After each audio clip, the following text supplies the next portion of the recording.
All set, go. Esila Igbo onye Igbo biko gbakọta ebe a. Achọrọ m ka imepe ntị gị nụ ihe onye ọcha kwuru n'ọnụ ya. Maka ndị chola Islam erubeghị nso, ndị Amerịka afụla ihe niile jele emela ala Igbo. Ọkpụ ya ka onye ọcha ala amara ọkwa. Sekwa gị bịa gire, jikwa ntị mepe ntị gị emepe, ọ bụla ịdị anụ sụpịrịsụpịrị ọla asụ, mepe ntị gị, ị ga-anụ ya. Were nwayọọ nwa, igecha ya egegharịa, igecha ya egegharịa, ka ị nụkwa ihe o kwuru. Maka ndị chola Fulani erubeghị, ha orikwala everywhere. Ndị Amerịka na ebe ha nọ were afọ ihe na-eme na be anyị. So lesili Igbo dike ịbụ nke gee ntị ka ịnụ ihe o kwuru, ọ bụrụ dị ka ịnụ n'ọnụ m. Good evening, wonderful people BIAFRA. For those who may not know, I'm Elias Chersulis, the international lobbyist for the Biafra Republic Government in Exile, represented by His Excellency Simon Ekpa, Prime Minister in Detention, and Mr. Ogochukwu Nakere, Acting Prime Minister. I minister the gospel of Biafra to the most powerful people in the world, to those in positions of power, especially in this great country, the United States of America. This is my second broadcast to follow up on my first broadcast, where I discussed the need of Biafrans to change their I'm the king, I'm the queen syndrome. Many Biafrans appreciated this broadcast, and even those who were angry or upset because I spoke the truth and touched a raw nerve. Not only will I continue to touch that raw nerve, but I will hit aggressively that raw nerve to the point where all Biafrans wake up. You should view these broadcasts not only as a mirror to the zoo, but also to yourselves, because we need to save Biafrans not only from the zoo, but also from themselves and their own self-destructive tendencies. So today, my broadcast will be full of fire and brimstone. I will be causing more controversy because I will be providing a psychological analysis of the Igbo or Biafran one Nigerianist, those who are completely against Biafran independence, completely against what we're doing, people who attack us on a daily basis. I've carefully studied their psychology, their heart, their soul, their mindset, and I've come to a few conclusions or observations. From what I can see so far, there are several categories of Biafrans. There are those who are part of our movement, support Biafran independence. There are the ardent Biafran one Nigerianists, and there are also those who are not opposed to what we're doing, but are on the sidelines, and this third group or last group will be discussed in a separate broadcast. It is remarkable how there can be people from the same place or live in the same place and exist in completely different realities. Why would someone be against their own liberation or self-determination? Do they not see the threat posed to them by the Fulani and the Islamic fundamentalists? What's going on? Firstly, I believe one of the underlying behaviors of the Biafrans who are attached to this one Nigerian concept is the problem of the I'm bigger than my neighbor syndrome. Now, what do I mean by this?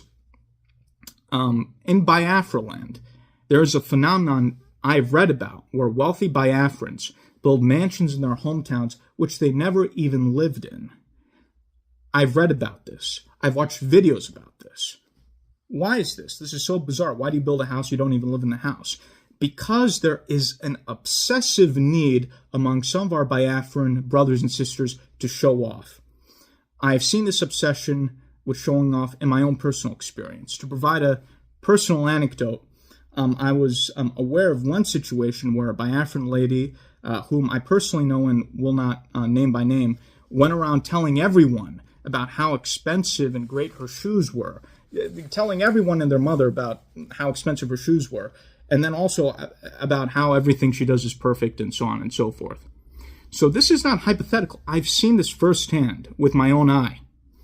As such, these wealthy or successful Biafrans, they get high. They get intoxicated when showing themselves off and their wealth. They start to float to the clouds, just like those who believe they are the king or they are the queen, who misinterpret the original phrase of there's no king or queen in Biafra land, and they start to think that they are the king and they are the queen, and they are superior and so on and so forth.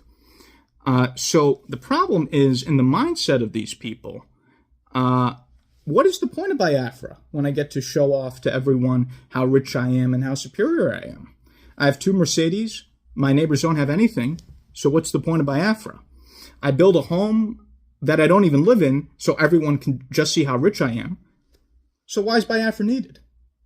Because of this, these Biafrans are so blind, they can't see the existential danger that the Fulani and the Islamic fundamentalists pose right underneath their own nose.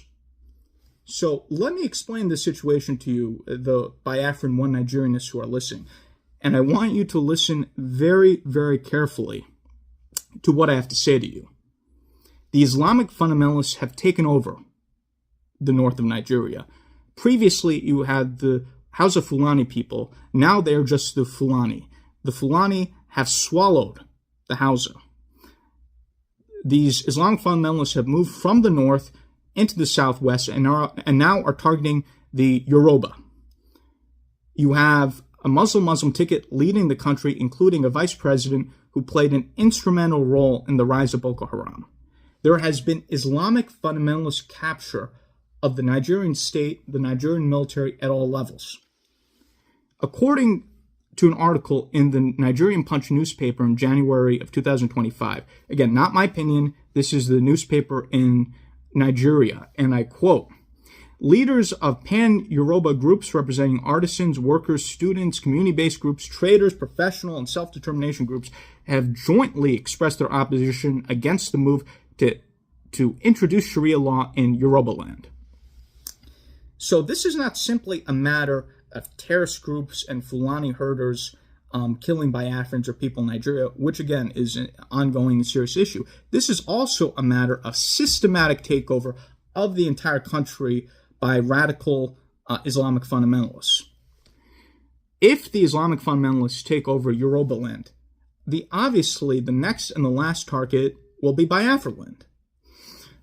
Many of the Islamic fundamentalists have openly expressed this, that when they are finished with the Yorubas, their next target and their final target will be the Biafrans. And there are those federal politicians in Nigeria who openly express their desire for the entire country to be under Sharia law, which again would include Biafra. There have been efforts, including even last year, to expand Sharia law throughout the entire country. Now, that effort last year in the national legislature in Nigeria did not succeed, but if Nigeria continues on its current trajectory, that will be the reality at some point. There will be Sharia law imposed on a federal level. Sharia will come to Biafra land. So if we've declared Biafra, but if we now do not restore Biafra, everyone in Biafra land will be under Sharia. And what I'm telling you is something that I'm very, very confident in. This is going to happen if we don't take the necessary actions. And in places in Nigeria that are already under Sharia, children are having their limbs chopped off, their limbs amputated. I read a story of a 12-year-old boy who had both of his arms cut off for allegedly stealing an item. I mean, this is barbarism at the highest levels. So when Biafra is under Sharia, you will all be subject to Sharia, regardless of how rich you are. There's no provision in Sharia law which says if you're worth more than $1 million or if you own Mercedes or what have you, that you are exempt from Sharia law. So as such, at that point, will it really matter that you own multiple Mercedes or big houses that you don't even live in if you're under such a circumstance? Many of the Biafran one Nigerianists discuss having a great Igbo land within Nigeria, or having an economically strong a la Igbo within Nigeria. Absolute nonsense, complete rubbish, garbage. First of all, it is a fallacy to think you can make Biafra into another Dubai, which is what these Biafran one Nigerians talk about. Within the constructs of a failing Nigerian state, which is quickly becoming like another Somalia. What affects the whole affects the part. In order to have this so-called economic Biafra, you also need political and geopolitical independence. This is basic logic. This is basic reason. That's the problem with you people whose brains have been broken by the zoo. You can't reason. You can't logic. That is why I'm doing these broadcasts, to help you people logic and reason in order to think more sensibly, more reasonably. And I'm hoping that with these broadcasts, we could reset the brains of many of you people who just cannot think properly, who think rubbish, who think nonsense. So furthermore, right, even if you could achieve this economic Igbo land fantasy within Nigeria, which is not possible, but even if you could achieve it, what is the point of the so-called economic Igbo land, economic Biafra land, if you have no freedom? Does having a fancy hotel or these Biafran businesses or having a lot of money matter when the Islamic fundamentalist authorities in Biafra land, once Biafra is under Sharia, seize you for minor infraction and decide to cut off your hand? I'm serious about this. There is a misconception that those in the Biafra independence movement are somehow idealists or we're delusional. No, those who are part of the Biafran independence movement are the realistic ones. It's the opposite of what you think it is. It is the Biafra One Nigerianists who are unrealistic and completely delusional. Completely delusional. I watch these Biafran One Nigerians closely, and I watch all Biafrans closely with my eye. Even if I don't say anything, I watch everything and everyone closely. And so when I watch these Biafran One Nigerianists, I see you loving to take photos of yourself at the Nollywood party, or this fancy thing, that fancy thing, getting dressed up in Biafran attire, showing off yourselves, floating here, floating there. You people need a reality check. You guys need to, to use an American phrase, wake up and smell the coffee. Because this is ridiculous. You need to wake up from your superficial self-obsession and realize you are in danger, as much danger as all other Biafrans, and join the Biafran independence movement and what we are doing. That's the first point. Secondly, the second reason why some of these Biafran One Nigerians are not supporting what we're doing, frankly, selfishness. They think consciously or even subconsciously, not realizing what they're thinking, because they have not been personally affected by what is going on, that they are somehow immune from all of this and don't have to be part of the Biafran cause. Let me share with you two personal stories or anecdotes. One of our Biafran sisters who was part of the struggle, who I will not mention by name, had tried to convince a Biafran friend of hers to join the Biafran independence movement. Her friend was always dismissive, always negative. Then one day, her friend's family member was killed, cut to pieces, by Fulani herders in Biafra land.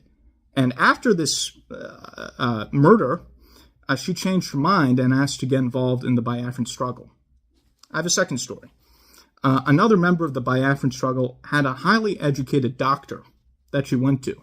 She showed this doctor an article about killings of Biafrans in his own village by these Fulani herders, and his response, shockingly, was that he didn't care because his relatives were not killed. What I want to say to those who don't care is that even if you have not been directly affected, even if your relatives have not been killed, at some point they will be in danger. So you should support the Biafran independence movement. You don't have to learn the hard way after one of your relatives gets murdered by one of the terrorists or the Fulani herders or so forth to join what we're doing. Be sensible. You don't have to learn the hard way. And I just want to end by saying I'm not speaking harshly to be critical, but to help you save you from yourselves. I want the Biafran One Nigerianists who are listening to this broadcast to carefully consider what I'm saying for your own benefit and salvation. And also, I want everyone else to listen to what I'm saying, to reflect on it in their own self-reflections. So I will be continuing upon the topics that have been highlighted in these first two episodes, and I look forward to speaking to you in my third episode, which will build upon the existing themes that I've talked about. Thank you, and have a nice day.